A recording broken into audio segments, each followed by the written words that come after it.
And we're here with Alan Netness. He brought me back. The nettiest of all.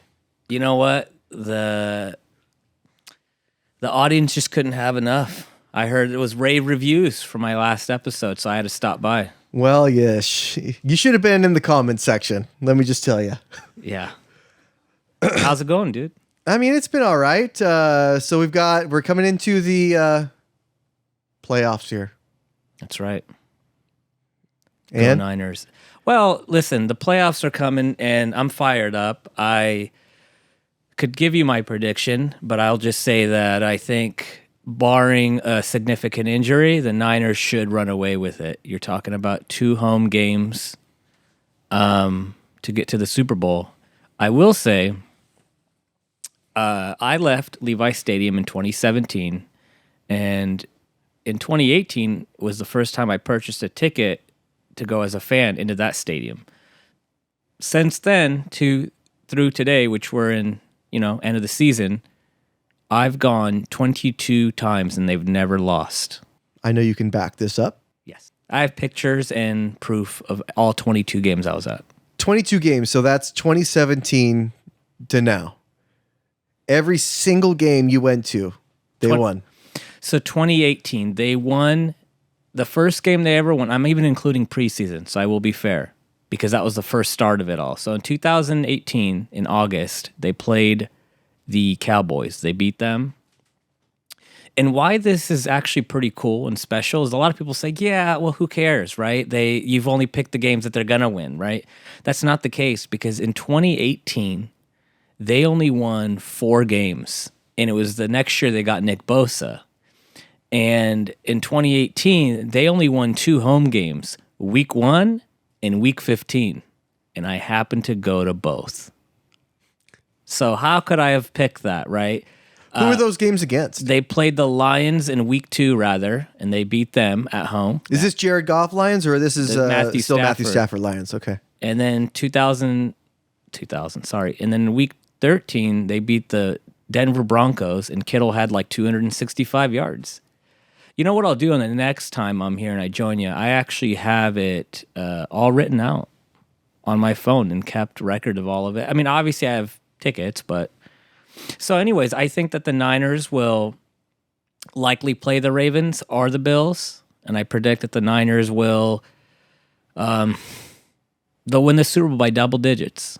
I think they're going to win every game in the postseason by double digits as well. You think they just have blood in their mouths and they just absolutely are hungry for this? Every game the Niners have played in 2023, they've been a favorite in.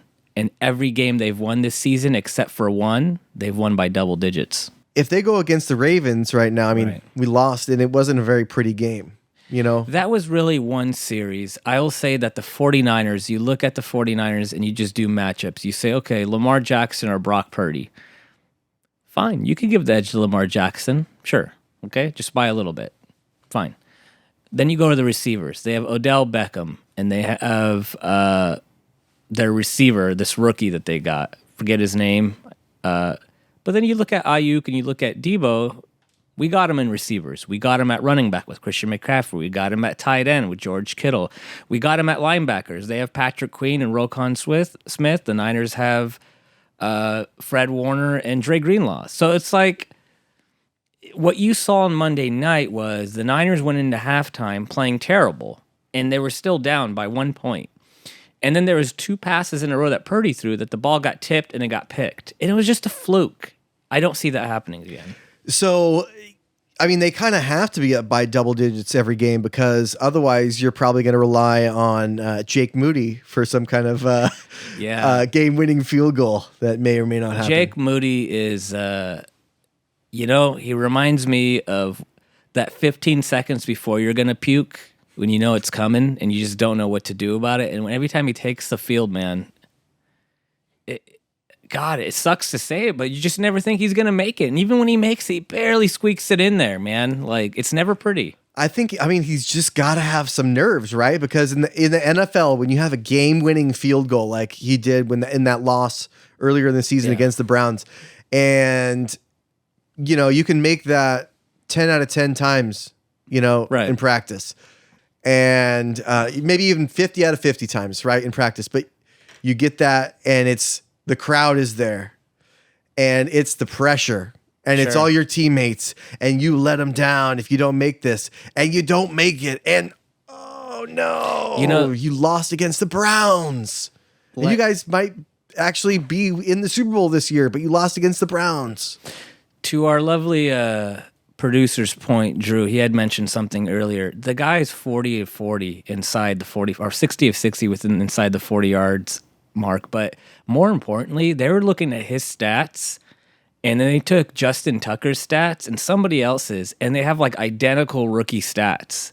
So that just tells me you're right. It's his nerves. I think this dude, after like one or two big kicks where he makes them, he'll be fine. The guy's got a cannon for a leg. I mean, I watched him at Michigan, and this dude, Harbaugh used to say, death, taxes, and Moody. He was that guaranteed, like, to make the kick. So he's obviously good. But what are your thoughts on just the overall situation for the Niners? For me, 2011 was one of the best teams. They didn't go to the Super Bowl that year. They lost in the championship game to the Giants. I think they got screwed over out of that game. Then they went to the Super Bowl. They lost to the Ravens. And then 2019. But if you look at those teams and you compare to this is a more explosive offense. Oh, well, no doubt. I mean, as much as I really like Frank Gore as a player and as a human being, Christian McCaffrey he's just what they need. He's a joystick. I mean, I think that Christian McCaffrey is the greatest running back in 49ers history. Now, people get pissed when you say that because there's been, Joe Perry, there's been Frank Gore, there's been Wyatt Tittle, right? Orenthal James. Let's not forget Orenthal, our buddy. Yeah, Mr. Bronco himself. Yep. But McCaffrey... He sold the most expensive Bronco in history, probably. It's true. But if you look at Christian McCaffrey, this is a guy that, like, Frank Gore wasn't going to line up as receiver. This guy's doing everything. He's lining up in the slot. He's a running back. Hell, last year when Purdy went down, he's fucking throwing the ball in the championship game. He threw for a touchdown this year earlier. Well, you have to, I mean, the strength is the versatility, right? Because you also look at Kittle, and he's just as happy blocking as he is catching. I just feel like for our lifetime and in our adult, we've seen 49ers are really good because their defense. They always had defense, right? They're winning games by 6 points, 3 points. Yeah, that's Trent Baalke constantly drafting a defensive lineman every single year. But it's like now you got a team. Almost. They should put up 30 points a week, right? Kyle Shanahan is the guy moving the chessboard around, so... I don't know, man. Who are they going to play and all that? I don't know, but I have a strong inkling like they should be able to take care of business at home, handily. I'm not really worried about the NFC right now. Right. It's all about the Ravens or the Bills because, I mean, you get the Ravens. I mean, that's going to be a tough game, and you can't discount that. But if you get the Bills, they could surprise you. Sure. I think that one thing to keep in mind is that the Niners last traveled in when they played on Christmas Eve. They played the Washington football team, or Redskins, like we like to call them on this show, the Redskins. Or the Commanders. Right? The Commanders. I'm not sure what they're commanding. So they're not really traveling, man. Like, the Niners are going to play 2 games in Santa Clara, and then, we're going to the Super Bowl? Great. Well, that's a 45-minute flight. That stadium is going to be packed full of Niner fans. I'll be one of them. So, I mean, if there was every year to say you got to do it, this is the year, man. Think about, I don't want to go off on this, but if you think about the NFL, it used to be 2 teams got a first-round bye in each conference. That's not the case anymore. All the other teams are beating the shit out of each other, and the Niners are sitting back this week. And the NFL gets to have an extra day of games. Yeah, they have the super wild card. Yeah, super wild card. What? And I will just say, I'm going to add this one little nugget. The 49ers have never lost a game that I was in attendance at Levi's Stadium. Never. That's 22 games. Let me tell you what that 22 games represents. I think people will appreciate in the stands or in the out there. Who cares about regular season? In 2019, I went to the game where they beat the Vikings in the divisional game. And that same year, they went to the championship game at home. Guess what? They beat the Packers. Then last year, they beat the Seahawks at home. Then they played the Cowboys in a divisional game. They beat them. I've gone to 4 playoff games in that stadium, and they've won. Well, I think there's kind of some irony, right? And if they go to this Super Bowl and they win it, or even if they go to it at all, right? Because it's the Raiders stadium. Right. And, they're Raiders are not going to be in there probably for a little while.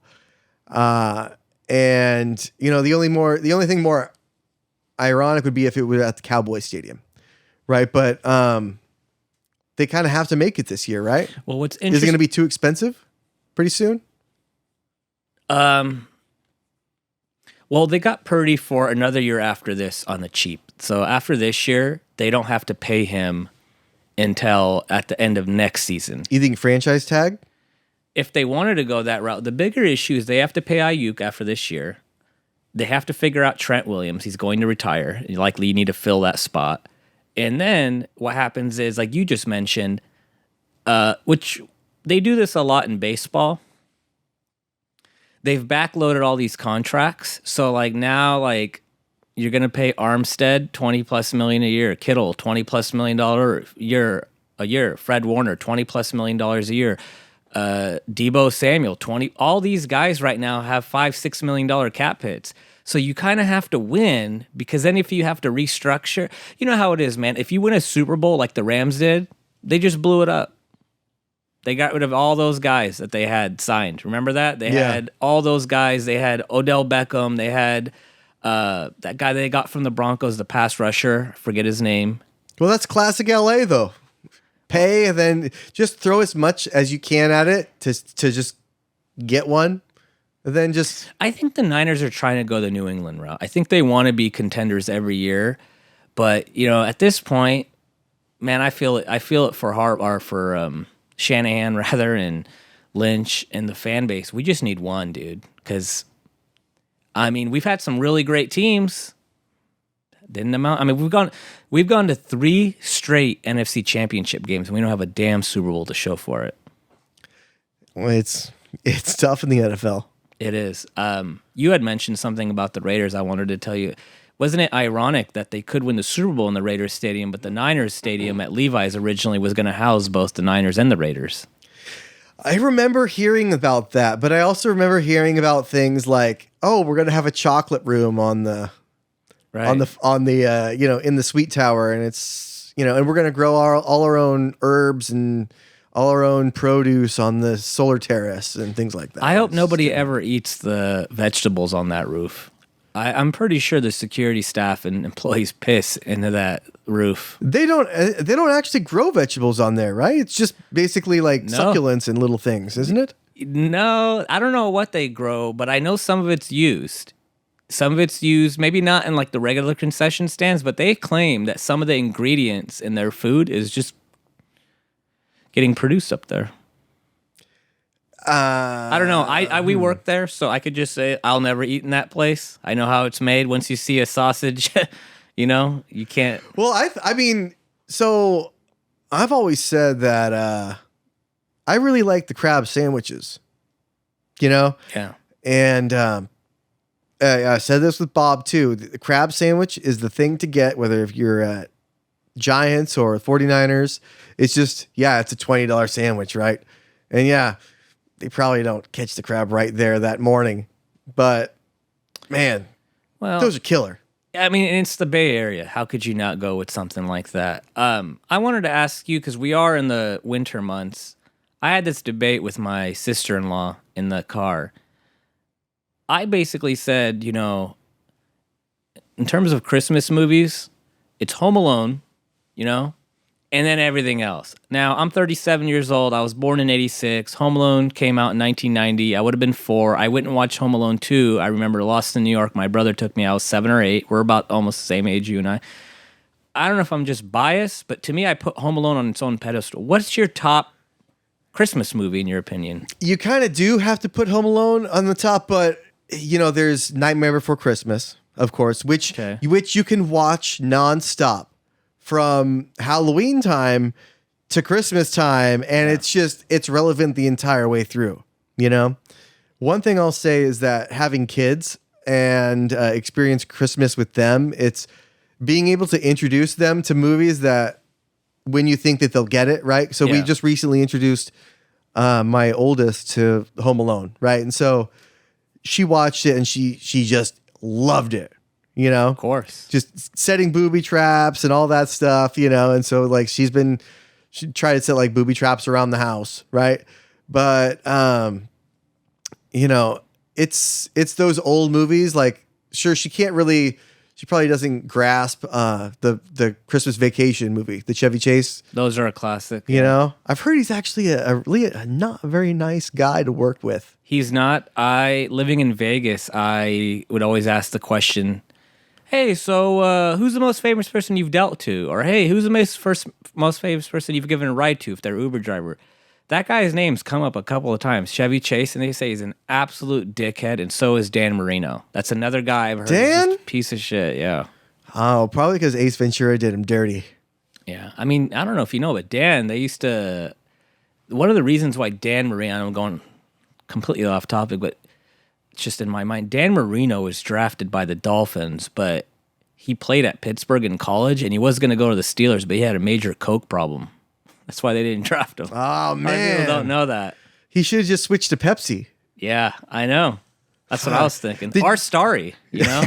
Like we experienced earlier. Have a Starry. Yeah, well, maybe people don't know out there, because I certainly didn't know, that they've taken Sierra Mist. Yes. And they have transformed it into what you said, Starry. Starry, yeah.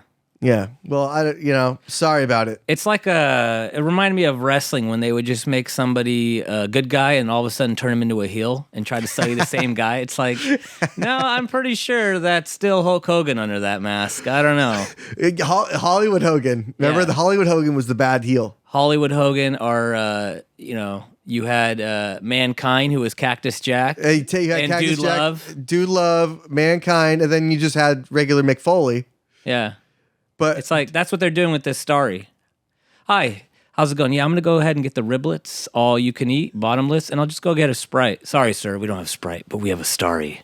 Like, it's a fucking, big announcement. Just get the drink. Yeah. I wouldn't have noticed the difference if you said anything. Well, for me, if I were a child and I wasn't a man ordering a beer, I would have had to have a conversation with him about it. Like, oh, what's Starry? Well, it's kind of like Sprite, but instead of Sprite, we would have had Sierra Mist, but instead of Sierra Mist, now we have Starry, and that would have been like, I mean, that's a couple minute conversation. I mean, I appreciate the lesson in product rebranding, but look, I don't have that problem. I order a beer. Look, some of us are trying to watch our figure, and beer, adds weight in areas that we don't want it. So we're just two different people, and we're coming off addictions. We're just different people. You're the second person in the last 24 hours that's basically called me a child. I had a blackjack dealer call me a child because I told her yesterday, hey, she was dealing cards, and my cousin and I jumped in middle of the shoe. And for those of you that don't play blackjack, it's basically like if somebody's playing blackjack, you don't usually enter the table. You let the shoe finish or the whole shuffle finish, and then you join because it's kind of disrespectful. Like, because, you're messing up the rotation of cards. So I turned to my cousin. I was like, man, I can't believe she dealt us. Like, it's her fault, whatever. She's like, don't blame the dealer. And I said, hey, you don't need to eavesdrop. And she's like, well, I heard you say blame the dealer. And I said, look, then have selective hearing. She's like, I guess I have selective hearing, but not when it comes to children. And now you're calling me a child over here. So maybe there's something to see. Maybe I need to see a therapist. I don't know. I do know is I killed them for $300. And I belittled her on her way out and reminded her that I was giving her tips for the night. They work for me. There you go. I'm proud of you, Alan. When I go into a casino, I don't have friends. There is no even human emotion. It's kill or be killed. That's it. They're out to get my money. I'm out to take theirs. But I've never really quite seen anybody that's absolutely in their element like you in the casino floor. I really have not seen anything like it. I've never seen a kid that's age 4 years to 10 happier than me at Disneyland than I am in a casino. When I'm at a casino, I want to ride all the rides. I want blackjack. I want baccarat. I want roulette. I want the cocktail waitress to just keep serving me poison and Shirley Temples, whatever the fuck it takes. Because you're right, it's a high. I think I get why people have addictions. Like, I'm not addicted to the gambling. I'm addicted to that moment, the rush of the cards, something on the line, right? Yeah, I mean, I kind of want to bring up that one trip that we took to Tahoe most recently, where you go and you put $1 in this machine, and it's this Buddha machine. And you said, just keep hitting max bet. And I did. And you're like, and I was like, look, it's up here. And you're like, good, cash out and buy yourself a beer.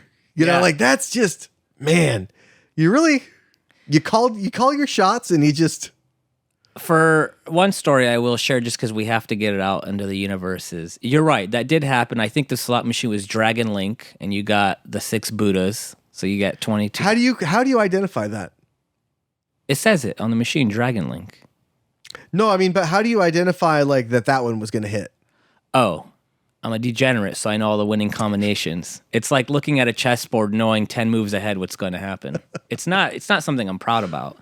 I will say, though, we were playing, Josh and I and a few other buddies, we were playing roulette, and Josh will remember this story. You know, I'm a single guy. I've been single for the last 7 years, so if anybody hears this and is interested, please reach out. Got to be good looking, big boobs. Not for me, for my children. They'll be thirsty babies. Shout out to Dwight Schrute. But basically, in this story, what happened was I was playing roulette, and 2 pretty girls walked by, and I was like, "Hey, ladies, like, what numbers do you like?" And they're like, "Oh, we like 13 and 9 and whatever numbers they gave me." So I bet them, like, as a big shot, like, let me bet these girls number, you know, maybe I'll talk to them. Numbers don't hit. The girls come back a few minutes later, and they try to play, and it was a minimum $25 table. So the dealer said, "I'm sorry, ladies, like, the minimum's $25. You know, you're trying to bet dollar chips." And so me, being the smart ass that I am, I looked over, I was like, "That's right, toots. I said, "That's right, babe." I was like, "This is the big boys table, high limit." And she looked at me and said, "Oh, real high limit you are, huh? $25 bets?" And I said, "Okay, hun. Toots, the arcade's that way. So go ahead and skedaddle and get the hell out of here. Let the men play." Remember that? I really thought a fight was going to break out when I said that. How could I forget? Sometimes I really like, I don't know how you get away with saying these things and you being alone. But, you know, of course, like, we'll back you. My coworker, Nick, just as recently as yesterday, sent me a picture of a chihuahua. He's like, "This is you. You're always biting at the kneecaps, man. And one day you're going to get it." I don't know, man. I think because, like, I lost my hair, went bald. I'm a short guy. You know, I'm 37. A lot's been taken away from me as it is. You really want me to get beat up, too? Haven't I been beat enough? Well, speaking of having everything taken away from you, let's talk about, I heard you were also Assyrian. Yeah, I'm an Assyrian. My parents were born in Iran. They lived in a city called Tehran. I was born in Turlock, just about an hour south of here, in 1986. So I speak Assyrian. I speak it fluently. I can't write it. I used to be able to. Well, a lot of people don't really. So when people say, when people hear Assyrian, they think, "Oh, you're from Syria," or "You're from somewhat," like, they don't really know. And Assyrians don't really have a country. So why don't you walk us through exactly what that means? Yeah, I'm probably going to get destroyed for this in the comments later because I'll be wrong, I'm sure they'll say. But, you know, we don't have a country. We used to be the ancient Babylonians, and then we got wiped out for being too arrogant, which is not a big shocker to me. But, again, like, I speak Assyrian, and there is no Assyria, but really Iran, the country of Iran at one point was Assyrian's country. But now it's just full of a whole bunch of races. So it's hard to explain. Like, people say, "Well, where are you from?" Well, my parents are from Iran. What do you speak? Assyrian. What nationality are you? Assyrian. And they don't get it. So Not much more to add. I think my brother would be the better person to ask. He does a whole podcast about Assyrians. Yeah? I just know that You want to plug your brother's show? Yeah, Syrian podcast, everybody. Please join it. Steve Netty-ist running the show. I'm not on there, but maybe one day. The coolest thing about being a Syrian is being able to talk shit in a language that nobody can understand. So, if you're, no offense, I love Hispanic people, but usually someone can understand if someone calls somebody a joto or they say puto, like most common people in America now. I can go up to somebody and say, "Hushmeshel tizol selena," and they won't know what that means. And I just basically said, "Go fuck yourself, I'll kill you." Right? So that's the cool thing about being a Syrian is I'm bilingual and I could just be like, "Kahba." And she didn't know what that meant. It just meant dirty whore. And I'd say things like that, so. But yeah, Syrian, I do want to go back and visit, though, eventually. I'm glad that you brought it up. I'm curious, man, like, to go visit my parents' town. But, even my parents will be like, don't go there. It's just not the same place. It's overtaken by Muslims, and you'll get killed. And that's why they escaped. There was a whole genocide going on. So. Yeah, I mean, I haven't been there. But, I grew up in Richmond, and it's not the same. Yeah, I heard Richmond is the Middle East of North America in some fashions, although my people are primarily running the convenience stores at this point. They're getting robbed, but... Falafel stands, hookah bars, right? Oh, the hookah bars. There was a couple that opened in Chico. That's a big hit, man. People love the hookah. I used to be into that, but it just doesn't do it for me, man. Yeah, it puts me in a different headspace, hookah, and it's like... It's more of a look at me Instagram thing. Like, look at me. Yeah, like, hey, I'm the fucking caterpillar from Alice in Wonderland. Yeah. I'm smoking this thing out of a hose. It's... Come on. Come back when you got something to tell me.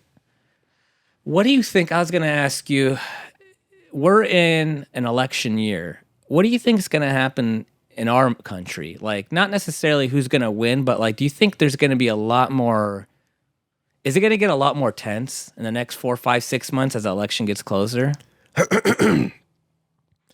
Does a fat dog fart? Of course. Come on. I mean, it's an election year. It's going to heat up. And I mean, there's all kinds of talk about, is who's going to be running, right? Yeah. Nobody knows. This is the first election where really nobody knows. Like you think, but look at, just look at like what JP Morgan or even Vegas has for people running, and the people that are pretty high on the list are pretty surprising. I mean, there was, of course, Trump, of course, Biden, and of course, Nikki Haley now, but then there's all kinds of outliers like Gavin Newsom, like DeSantis, Michelle Obama, Ram Vashwani, Big Mike. Yeah. Mini Mike, you mean. all kinds of different you brought something up. Let me ask you this question. Are you into conspiracy theories? They're always interesting. And you know what? The term conspiracy theory wasn't really popularized until JFK's assassination. Right. So if you go look back, the word conspiracy theory is really circulated around then. So I heard one I wanted to share with you. You brought up JP Morgan. There's a conspiracy around the Titanic that the richest men were on the Titanic. And all these men were against starting the Federal Reserve, except for JP Morgan.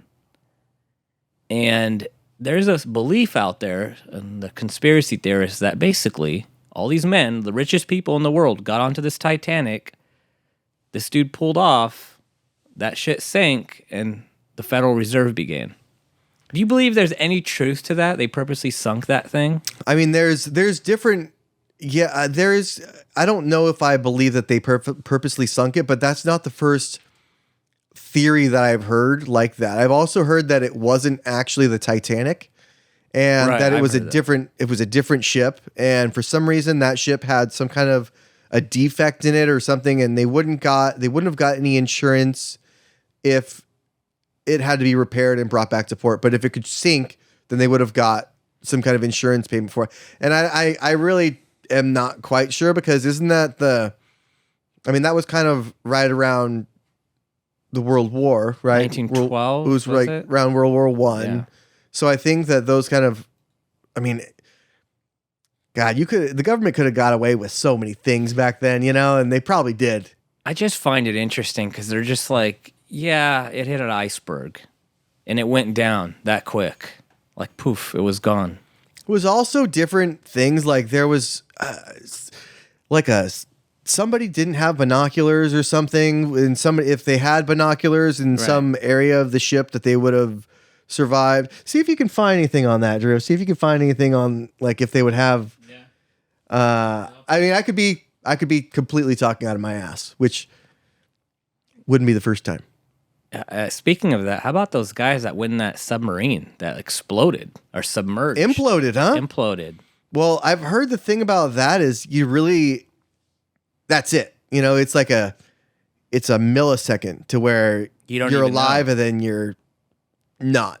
You're just... the scary thing about that is a couple of billionaires and the person that created it, but it's like, gosh, if you got all that money, man, you would be smart enough to make sure, hey, this thing's not going to have any issues, is it? Like, as good as we are right now at, building vehicles and, thinking that we are in control, we're not,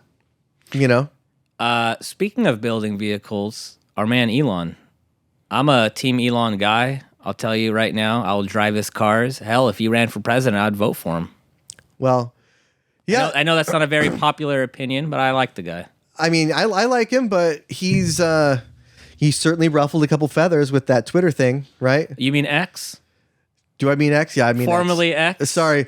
Yeah, gosh. Formerly Twitter. X, Redskins. Oh, my Redskins, gosh. he, her, she is. Starry. What are we going to change so many names Gender today? neutral bathrooms. They're just taking over, man. Can I just get a breath before we change another name that I'm used to? Yeah. But yeah, to answer your question, me and my wife are on the waiting list for a Cybertruck. I don't know if we're gonna get one or not. Depends on, I don't know. I want a diesel, and my wife wants an electric car. So there's a compromise in there somewhere, right? Yeah. I don't know what it is, but happy wife, happy life. Yeah, she's probably gonna end up just getting an electric car, and I think you'll like the Cybertruck. I really do. I think you would enjoy it. I like that it's super durable, as it like the actual structure of it is durable, but I see all these videos of it getting stuck in the snow, and of course, am I in snow? No. Never. But for the one time I am in snow, I don't want to be stuck in it, right? Like I got into a flash snowstorm during my dad's wedding, and I was coming home, and it was me and my sister and her boyfriend at the time, and my girlfriend at the time, and we were all stuck in my Camaro. Right. And we were trying to get up the hill before the snow came, and we were like halfway up the hill, and then the snow just hit hard. And, it's rear wheel drive, and it was a stick.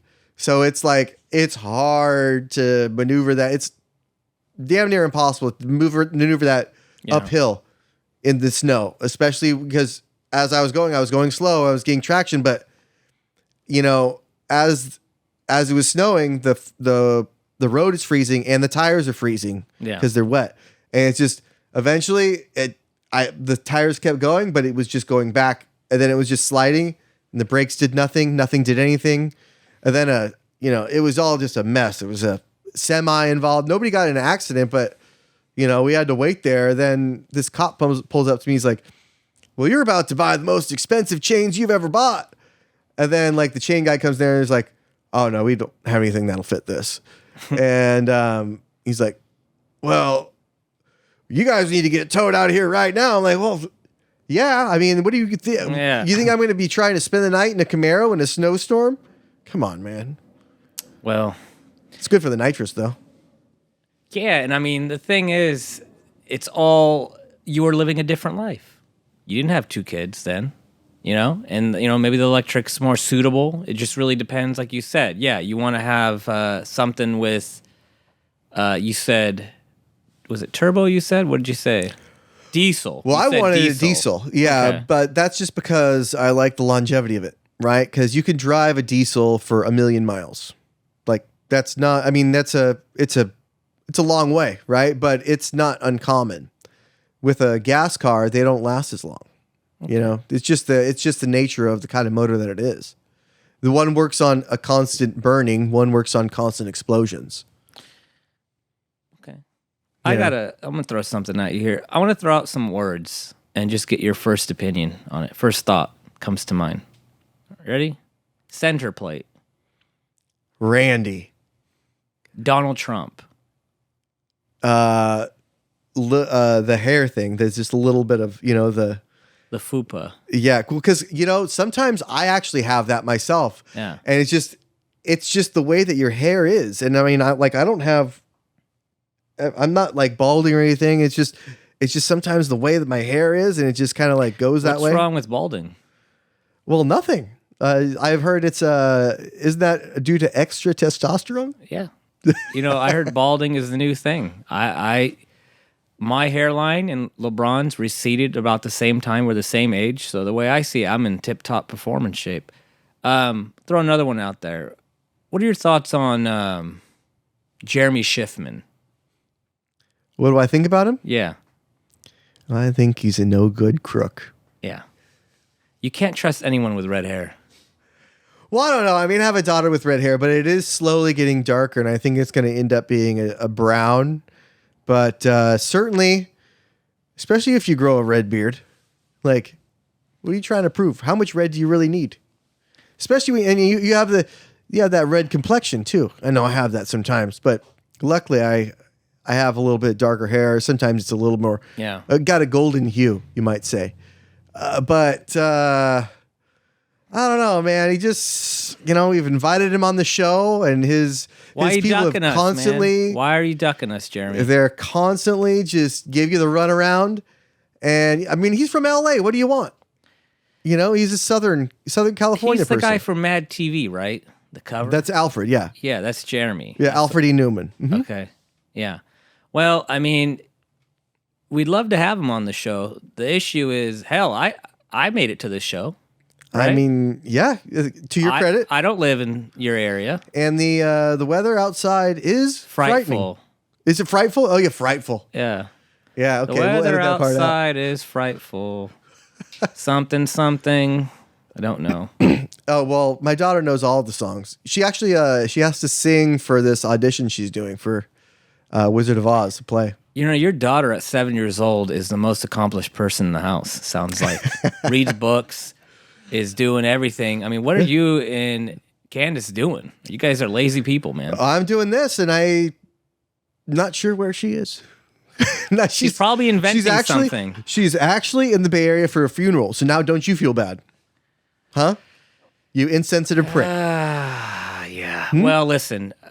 Hey, I was at a funeral a couple weeks ago with you. It was very hard, and that was not easy to be a part. I don't know, man. I'll just say this. When it comes to funerals, I know it's never easy for anyone, but that's a story for another time we'll have to share. But yeah, man, I'm excited. I think that this show and what you've put together here is fantastic. I mean, well, I appreciate that. And it's just, you're welcome anytime. It's, the driving force behind getting it together and actually getting it going was,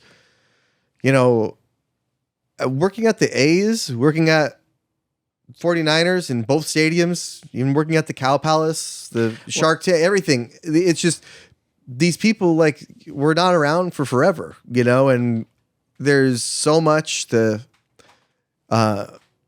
so many stories and so many memories, and you just, if anything, the selfish part of it is like, I would like to capture this, right? And even if nobody watches it. Hell, nobody's going to watch this show anyway. We can say pretty much whatever we want, right? Yeah. But, even if nobody watches it, I can always go back on it. And if somebody's gone, it's all that better to look back on and watch. If people do watch it, right, and this is something that you can monetize, I'll be the first one with my hand out. I bet you will. I don't doubt it.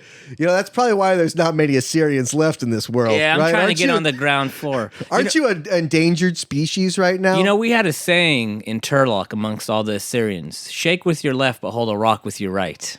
So, isn't that because you wiped your ass with your right? No, it's because we would hit people with rocks with our right because we were backstabbers. Josh, I wanted to let you know I'm closing in on looking for a home, but this is a brutal market, man. Brutal. I mean, yeah, we got lucky because we got, around 3%. I think it was 3.65. Which doesn't even sound like it's possible. We were in a time where we were kind of spoiled, right? Because that's not naturally how it would be.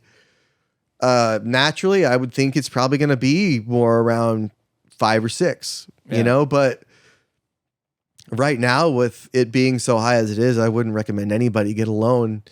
I have one of my friends that is looking to buy a house, but he's doing it cash, and so it's just a drug dealer or no, he's just really good at saving, and he just he doesn't have a fancy car. He doesn't have anything, but he has a really good job and he rents, but it's a tough market right now, because even if you do get a house and you get a decent rate at maybe 7 or 8 right now, you're going to still run into something where you're going to need work to the house because very rarely is anything ready to move in. I mean, for this, we had to do all the electrical and plumbing and drywall, and I had to do all the floors in here and insulation. We had to do everything, Yeah, I've taken a look around, and that's what scares me. You go to buy a house, you thought, well, shit, man, I did my part, but then it's like, nope, there goes the AC, there goes the toilet, it's like,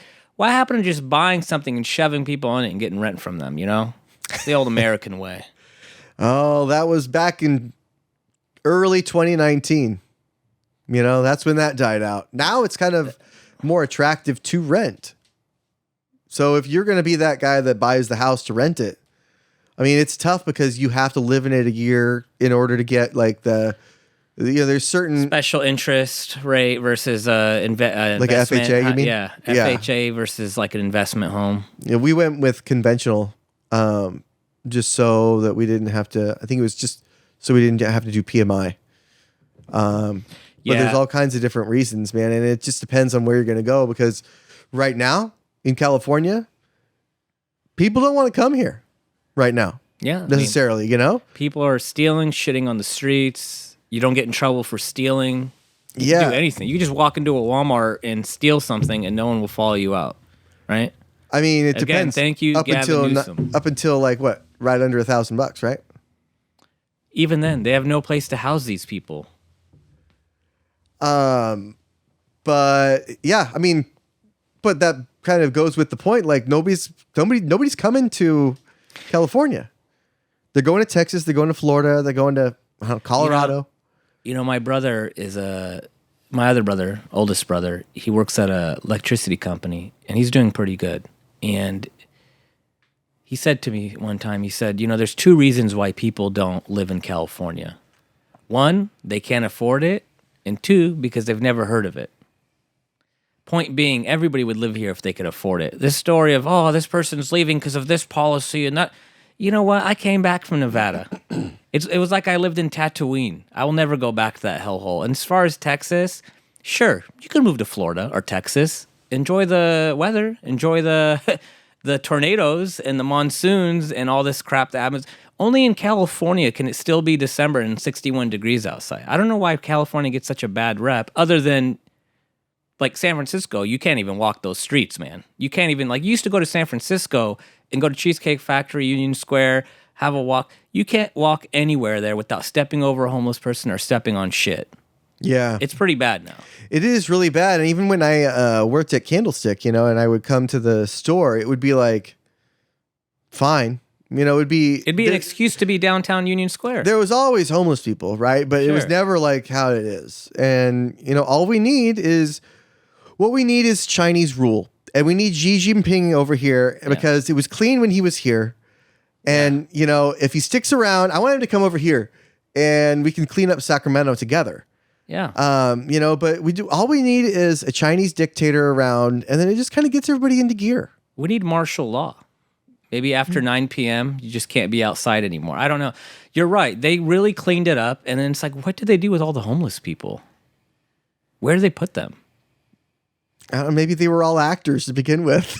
Maybe that's why Hollywood's going bankrupt, is because they're spending so much on, paying these homeless people to act homeless. I don't know.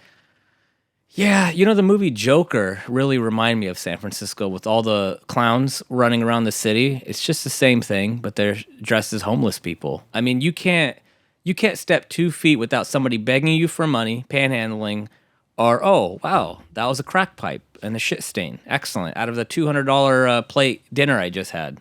Yeah, actually, funny thing is I used to live in East Oakland, and I took Bart out to Candlestick. Yeah.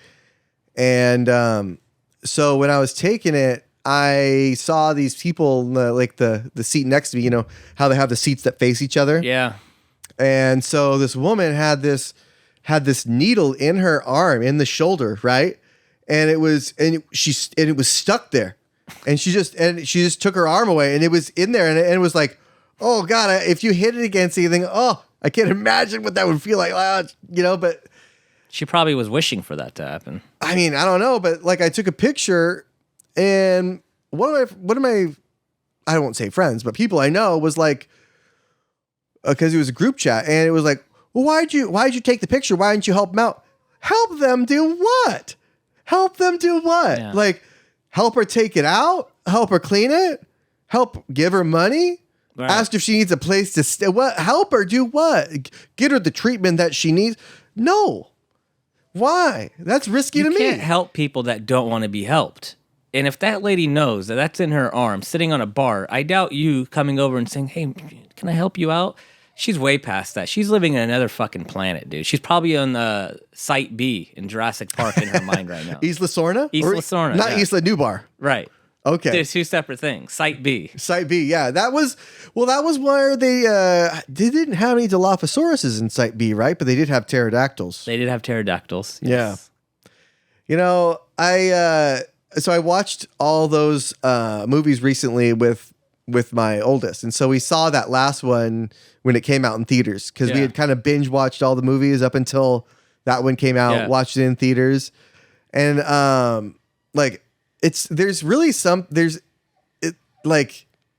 you watch a movie, right, you can always remember your first time, but you're having somebody else, you're experiencing somebody else's first time all over again. Right. Yeah. And that's one of the great things about having kids is going through all we play old video games together, right? And we played Ocarina of Time together. Zelda, classic. All the way through, right? And so for Christmas this year, she got me an Ocarina, right? Wow. With all like a real one, with all of the songs from Zelda tabbed out, so you can play them. Song of Storm. Yeah, the Song of Storms is the one I'm really trying to get. Yeah. That and the Bolero of Fire, the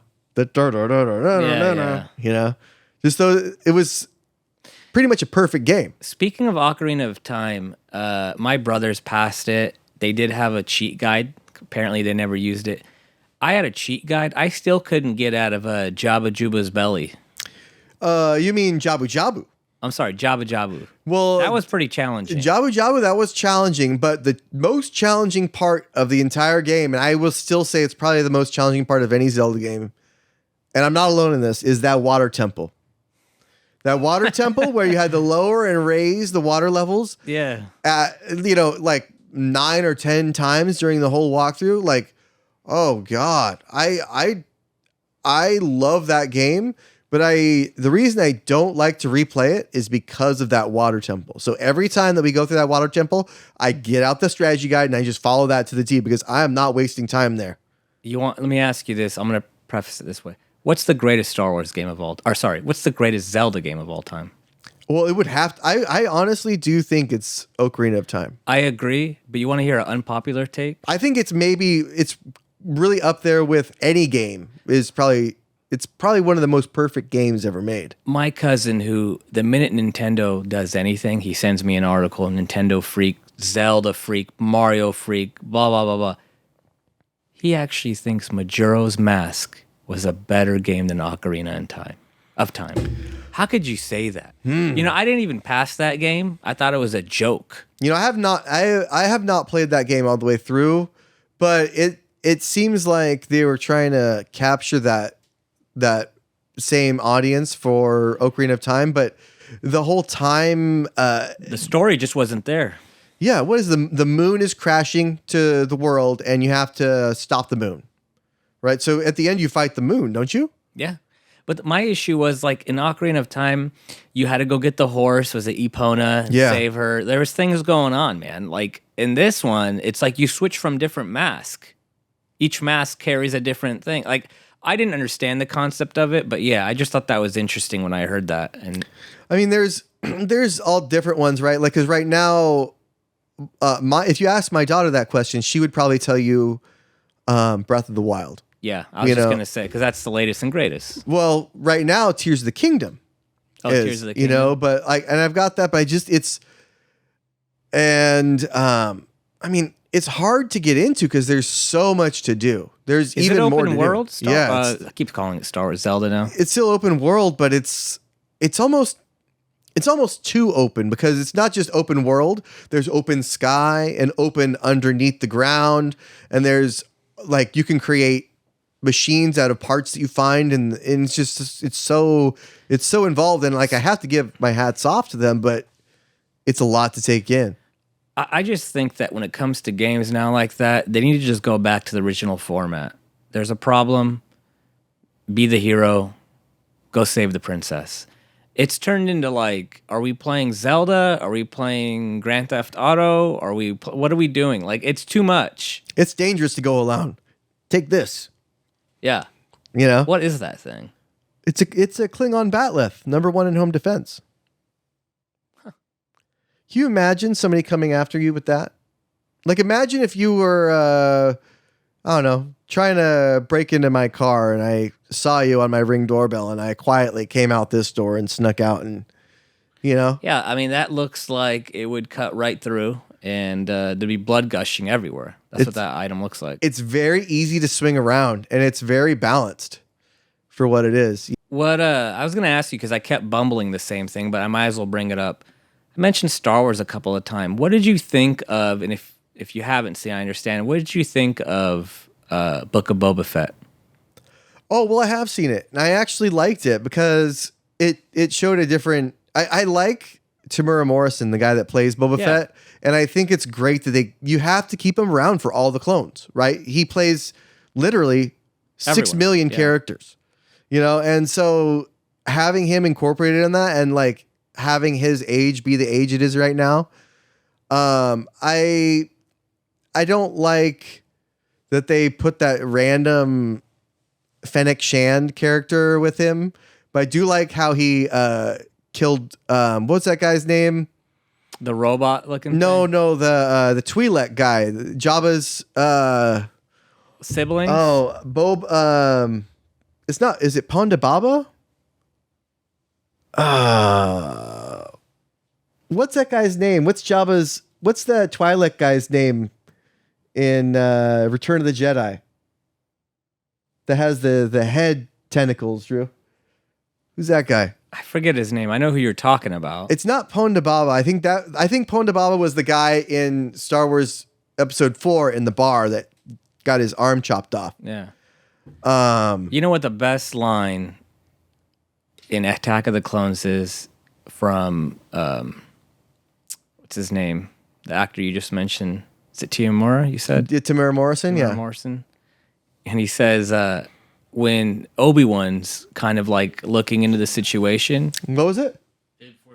Bib Fortuna. That's right. That's what it was. Do you remember this line, though? I'm just a simple man trying to make my way around the universe. Mm-hmm. Remember that? Yeah, and especially because he was like, he was super young back then and he had that accent. Yeah, yeah. And, Ewan McGregor is actually, he's married to that woman that is in Ahsoka, the the Twi'lek girl that's green that is the pilot. Oh, really? Yeah. He's married to her in real life. Mary Elizabeth Winstead. Yeah, remember she was in Scott Pilgrim. Yeah, I didn't know he was married to her. Okay, I'll have to go back and look that up. Yeah, they're both in Star Wars. So I really think, Dave Filoni and Jon Favreau, they saved the Star Wars. So one of the last companies I worked for, I recruited security staff that actually protected over George Lucas's home in Novato, California. I think he has like a ranch. Oh, is it Marin? Or was it? It's like Nicasio, Novato. That's what the city's called. But yeah, in that area. And dude, it was very common knowledge that Kathleen Kennedy was royally fucking up the brand. Like, the last 3 that came out were a shit show, and then all of a sudden, they kind of got rid of her, still keep her as executive producer, but if you look at, like, Mandalorian, you look at even Obi-Wan, the 6th episode, Ahsoka, these are way better than these last 3 movies they produced. The TV show saved a lot. Oh, yeah, no doubt about it. I mean, have you seen that South Park episode with Kathleen Kennedy in it? I think is it the Pandaverse episode? Yeah. Where it's I caught the YouTube of that. Kathleen Kennedy's hiding under everybody's bed or, he's under Cartman's bed. But yeah, it does seem like she is ruining things. And I almost want to say that she's part of some big time family. And I don't want to say like the Kennedys, because I don't know if that's right. Yeah, no. But she's part of somebody's like institutionalized family of rich people. And I think that's why she's getting all these passes. Yeah. But yeah, Dave Filoni and Jon Favreau. Jon Favreau actually voiced one of the characters and wrote. He was one of the Mandalorians. He was oh shit. Oh my god. That's all right. We'll come back to it. I mean, the main thing is you got to realize if Mandalorian doesn't come out, Book of Boba Fett doesn't come out, all these don't come out, all you got left is Rise of Skywalker, and those movies were a sham.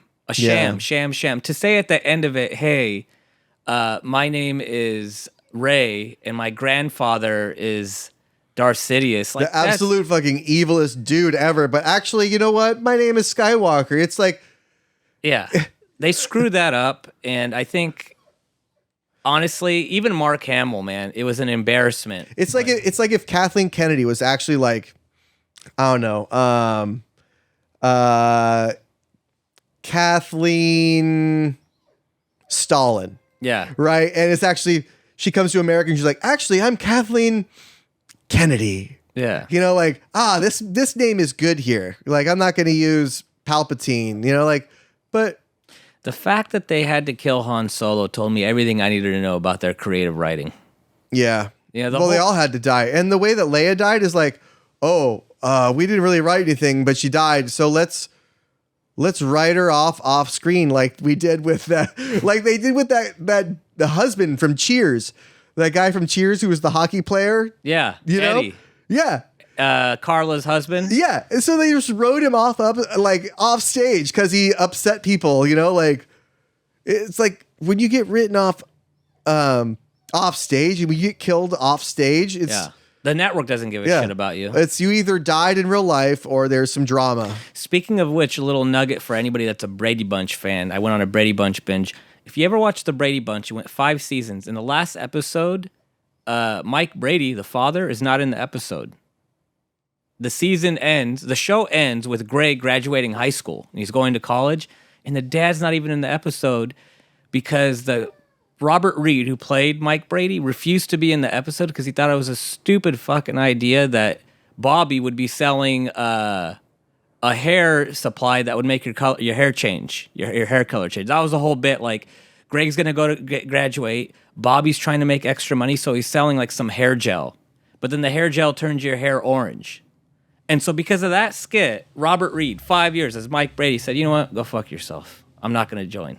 Over that? Yep. Didn't join the show. And, he's interesting. There's a documentary on him. He was gay. That's one thing. Right, I've heard that. And so, but yeah, you know one of the reasons. You would think you would like the hair color then. I mean, call me old-fashioned, right? Yeah. Well, what's funny about that show is people think, God, that show went on for 15 years. No, it didn't. It went for 5 years. The issue is it never went off air.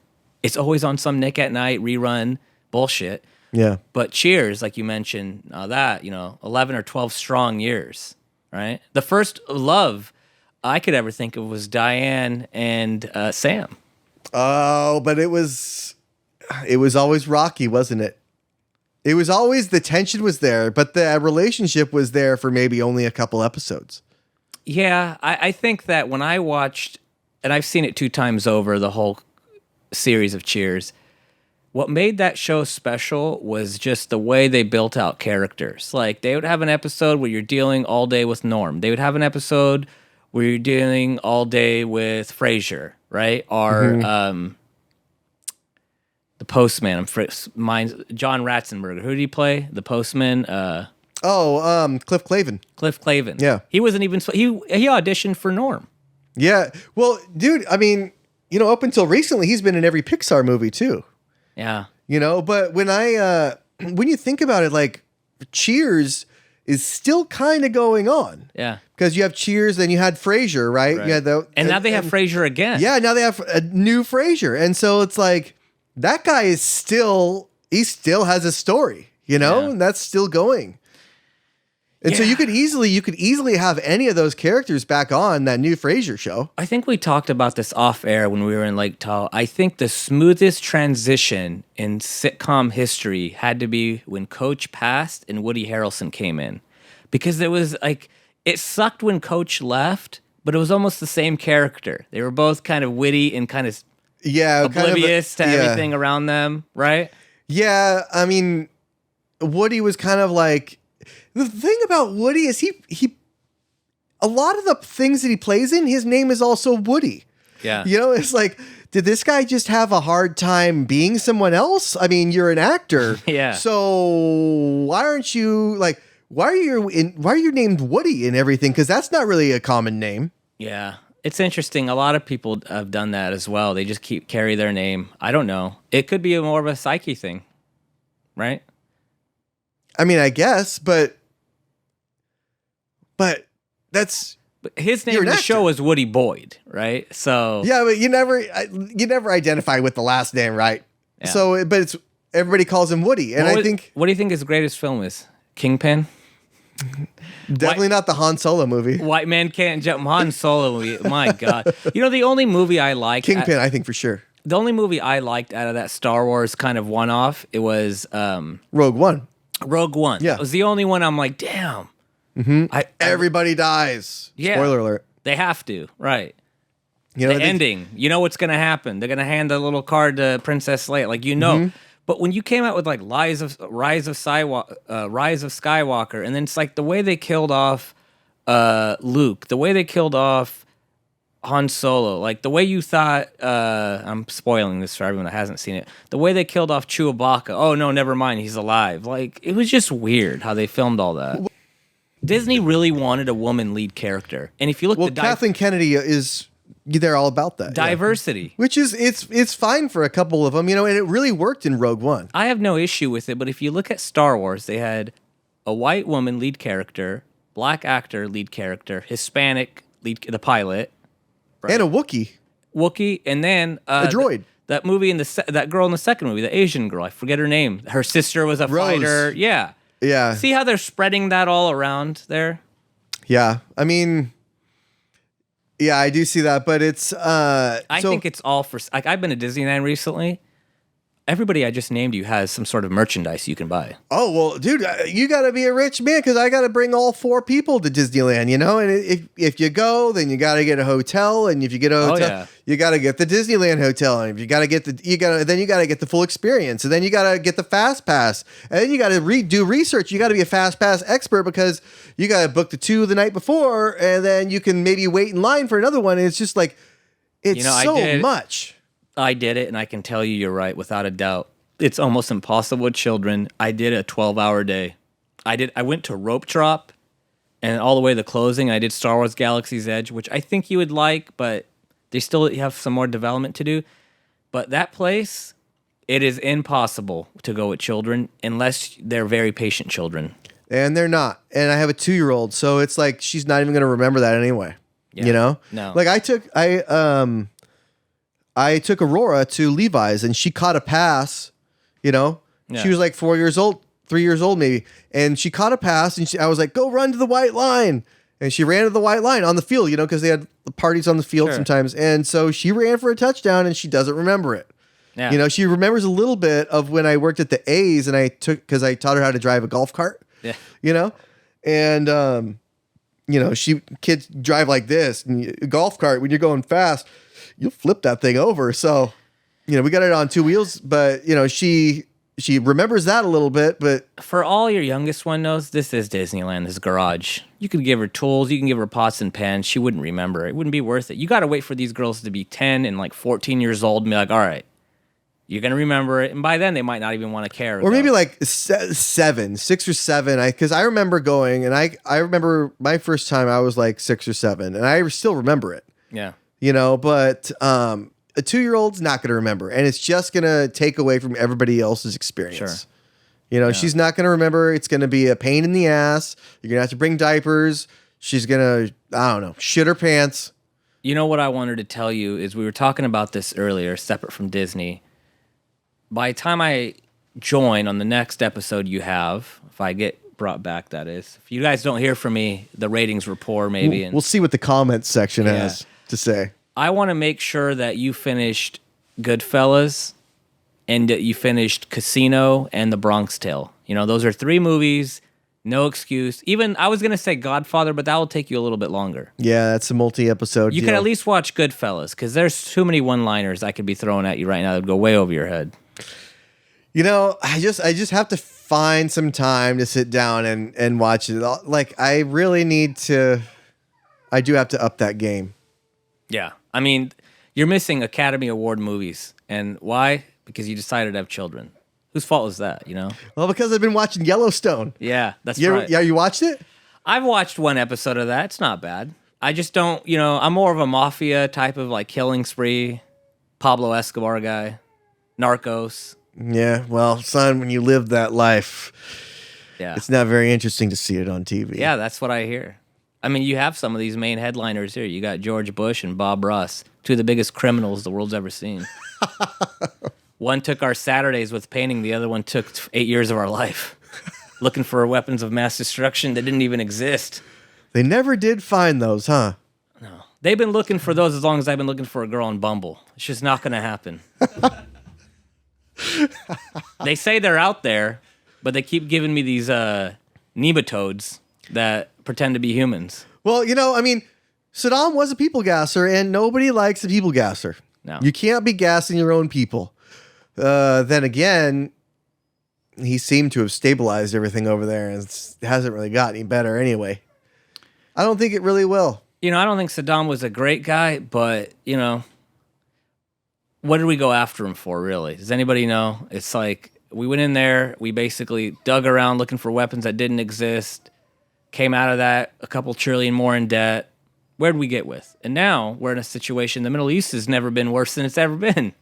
Well, it was a lot easier to fool people back then, and that's kind of, I mean, everybody got fooled, right? Well, when I run, and that's right, I'm making an announcement. When I run in 2032, I'll be putting an end to things like that. 2032? Yeah. Oh, I'll be around in 2044. My slogan, country first. My slogan, pick cotton 2044. Netness and cotton, I can see it. Netty by nature. Netty by nature. Now, of course, we're going to have a Hispanic person be our press Democrat, because that will buy us, votes. That's what I would do. That's what we talked about Star Wars, but if you really think about it, if you're president, you should get every race in some fashion in your cabinet. Nope. Here's what we do. We just buy a bunch of sex dolls of different races, load them with some AI that we've programmed ourselves, let them go. And they'll talk for us. You get this is very forward thinking here, Alan. So, bear with me. But, these dolls, they're not going to stop at just sex. You know? You brought up something about AI. I watched a TikTok recently that I'll need to send you. We'll have to pull it up next time. There's a guy that has created a whole TikTok channel with millions of followers where he has a drone and he just follows homeless people around. And they get pissed and they point at him and they flip people, they flip them off, but he drops the drone right in front of them and they try to get it and it goes right back up. Oh, God. And it is the most hilarious thing. These people have gotten so good with drones that they can fly them out, Josh, a mile out. Literally, like the ones that are super expensive. And God, I've seen drones go into a Walmart with a sign that says, please, I'm trying to buy a Kit Kat. And they have money in the drone and they just give it the Kit Kat. They send it back. So. God, that is so weird, right? It's just like, it's very quickly getting to Terminator 2, it is. Skynet. But, you have to think like there's been all this talk about the Teslas having issues with the self-driving. And good. I don't want self-driving. I want to drive myself. I don't want it to eventually end up to where if I drive myself, it's like, why were you being so irresponsible and driving yourself? Like, What the fuck? It's my own goddamn car. Yeah. Like I don't think that that's the way, and I'm glad that there's problems with it. Let's just end it there. Not really have self-driving. Okay, it was a failed experiment. Let's not have it. And then let's focus on something else. I mean, I wouldn't be caught dead in a self-driving car. Personally, if it's going over the Golden Gate Bridge, going on the freeway, you don't fucking know. Have you seen that new Netflix movie, Leave the World Behind? I have not, no. So, you haven't? Have you heard about it? Have you seen it? I've heard of it, but I haven't watched it. So, it's Julia Roberts is in it. And Ethan Hawke is in it. And they're like this couple that goes to this bed and breakfast or this Airbnb, and it's owned by this other guy, and he comes with his daughter because apparently there's some kind of EMP that got released, right? And so all electronics are down or something, and there's a bunch of hacking going on. So there's this scene where all these Teslas, all white Tesla, I think Model 3s, they're all getting rerouted to this place. And they're all crashing into each other. And there's just big pileup of white Teslas because the Teslas are locked, I guess, and just smashed into each other with people in there and everything, right? And then there's all kinds of like government conspiracy things in there. It's very weird. And when you see who actually is behind the movie, so guess who's behind this movie? Michael Moore. Barack Obama. Oh, okay. And when you think about all these kind of things that it's scary that why would you think that? Why would you're a former president? Why would you think that? What do you know? Like what? Like that's like if it was Michael Moore, if it was Steven Spielberg. No, that's why I said something stupid like that. You could see that. It's creative, but it's like, wait a second. He has intel to be able to produce something like that. Right. And it's just it on the surface, it's just like some kind of conspiracy movie, right? But like, and it's not advertised very well that he's behind it, but it's produced by his company. You wonder what Elon feels about that. Like when you see your car just getting mangled in a movie, Well, he's probably used to it. He's like public enemy number one right now, right? He's even public enemy number one higher than the Donald. Well, some friends in other communities I know, we call him Big T. We need Big T back. We need our taxes lowered. We need gas prices to go down. Big T. Big T. Right now we got this paper mache creature, Googlish creature, standing before us. Half the time doesn't know what stage to exit, and fuck, man, you go to the grocery store and you're paying like $6 for milk, or not even milk, $6 for just like cake mix. Random shit that used to pay $1.99 for Devil's cake and $6.99, all because this fucking goofball decided I'm gonna stay in my basement for a year and a half and get the most votes ever. Right, America, yeah. And then, by the way, that guy's producing the movie, right? Obama. We've yet to see that guy's birth certificate. Oh yeah, well, remember that? I do remember. So I remember something. Yeah, I do remember something about that. Born and raised in Hawaii, they say. God, it's got to be nice. It's got to be a beautiful place. If he's born and raised in Hawaii, I was born and raised in Harlem. Okay. Maybe in Assyria. Yeah. Assyria's version of Harlem, sure. Which would have been Iraq. You know, every time I think of Harlem, you know who I think of? Globetrotters. Nope. The Harlem Knights. Danny. You remember him? Yes. From Levi's? Always a fast talker. Always like, oh yeah, Moms, I got you. And Daniel Lopez. Yeah. Yeah. Dude, he always had so much energy. He was a mix between a door-to-door salesman and the person at the mall that won't leave you alone that's trying to polish your nails.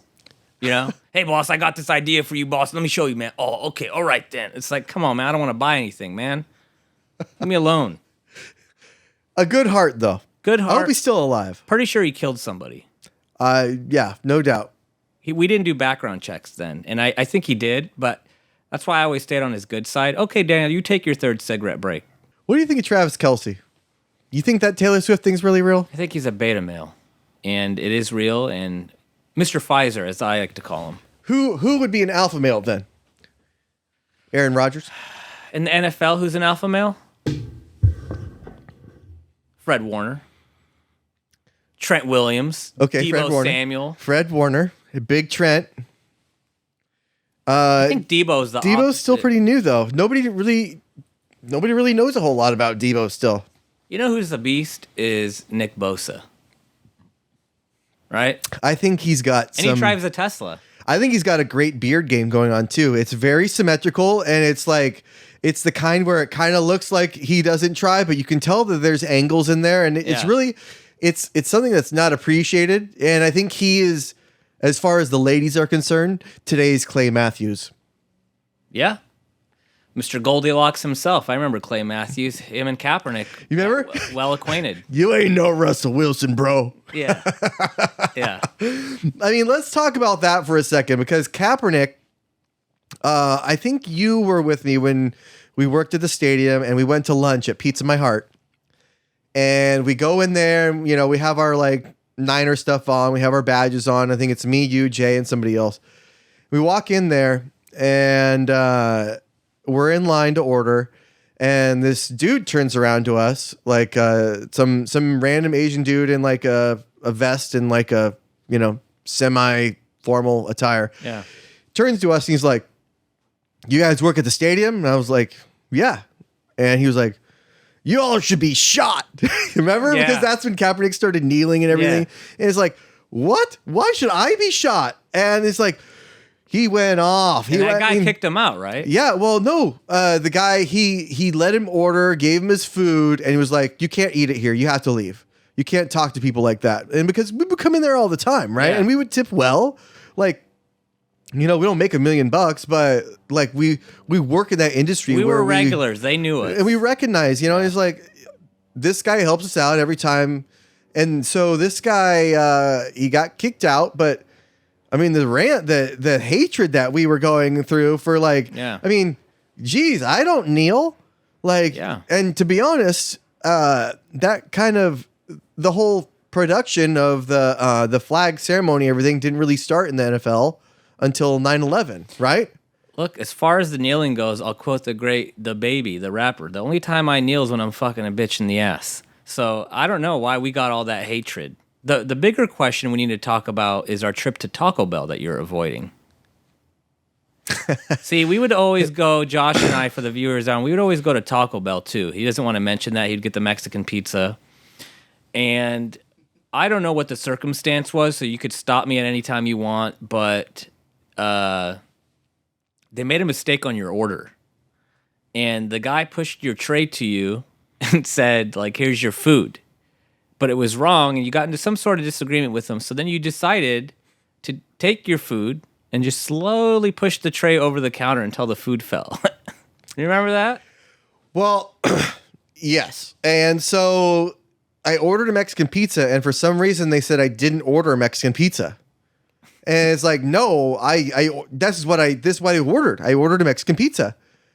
And they're like, "Well, you paid for this, so that's it." And I was like, "That's it." And by the way, it was a woman. She just had really hairy arms. Yeah. And she pushed it to me, and I was like, No, I just come on, this is not what I ordered. I ordered a Mexican pizza. It's like the only Mexican pizza it's very. Yeah. Nothing sounds like that, right? Yeah. Nothing sounds like taco or burrito. It's Mexican pizza, right? So don't tell me I ordered a bean burrito and it's like, so I slid it. Yeah, sure, I slid it, and I slid it off. Yeah. And you know what? Then they told me to never come back. Guess what? I was there the next week. I was there, and I ordered another Mexican pizza, and I got it. You know what? I drove you to lunch all the time, and most of the time, you know what? You're generous enough to pay for me, or hey, let's get a beer on me. And then one day, I remember I asked you after like solid 2 seasons of NFL and maybe a year and a half of real life, right? I was like, hey, Josh, why don't you ever drive to lunch? Like, do you not like to drive? And you're like, well, I don't have my license. Yeah, that's, it's a tricky thing, that license. And so, it comes and goes like the wind. Of course I have kids now, and so it doesn't. But back then, I mean, yeah, it came and went like the wind. And I had certainly made some mistakes in my life. But you know what? Josh will protect you if somebody does cut you off, like they did cut me off. He's always got nickels handy to throw at their cars. He'll even remind the person that they drive a Lesbo car, like you did the guy that drove the, I don't know, Subaru Outback or whatever. He said only Lesbos drive Subaru Outbacks. Yeah, well, I mean, I don't think he quite saw it my way. Well, you were very... But and let's be clear that it's not all Subarus. No, not all because our boy Subarus. Drew has a WRX, which is not an Outback. No. I'm specifically saying that particular model and of Outback. Yeah. Personally, I like Subarus myself, but actually, I don't even think it was a Subaru. I just misquoted this whole segment. It was... was it a Volkswagen Jetta? It was a Jetta. You said only Lesbos drive Jettas. Okay, well, that's the number 2. Yeah, that's the number 2. Drew, see if you could pull up that study done by the scientific. But it's done by somebody like that. Anyway, he'll look that study up, and we'll get that on. Of course, we'll put a link in the description. Link in the bio. Yeah, but I do remember that, and I do appreciate you driving all the time. Yeah. It really helped me out. I mean, it was great because I was a supervisor and I would leave all the other supervisors in the dust. And my excuse would be like, oh, I'm going to lunch with Josh. Sorry. And I would come back. They would all be like, whispering to each other. Here comes Alan. And hey. You know what? But I would go around and I would say, hey, don't be mad at Alan. I made him come. Yeah. And just be mad at me and like... We can't really be mad at you. Like, well, okay. Well, then don't be mad at him either. Yeah. They loved me, man. Those guys, Jeremy, he would have been nothing without me. Ben, nothing without me. Back to Jeremy, huh? Darshini, nothing without me. Everybody knew, even when Joanna and Joe was there, who was the fucking rock of the store. It was always me in the upstairs. I was the voice. I was the face. The Niners had a question, they would come to me. There was an issue with the mannequin, come to me. A customer was yelling at Jeremy. Oh, Alan, can you deal with it? None of these people ever stepped in to do it. Joanna, one time, our original store manager, had an issue with a customer that was yelling at her. I stepped in. I resolved it because I have the experience. Well, I was just going to see if you were going to sink or swim, Alan. No, bitch. You were just fucking scared that they're going to stab you. You're from Beverly Hills, ritzy area. You don't know what you're doing. Joe comes in.